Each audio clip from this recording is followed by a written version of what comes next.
அரசு பள்ளிக்கூடங்கள் 37,500 அரசு பள்ளிக்கூடங்கள் இருக்கிறது.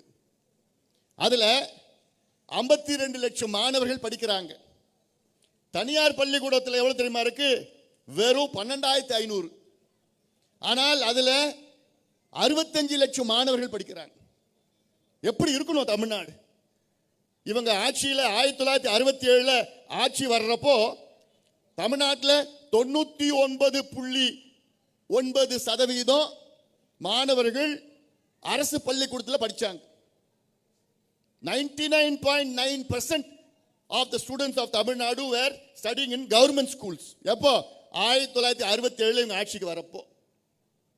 ஆனா இன்னைக்கு சிந்தித்து பாருங்க, 37,500 அரசு பள்ளிக்கூடங்கள்ல வெறும் 52 லட்சம் பிள்ளைங்க தான் படிக்கிறாங்க.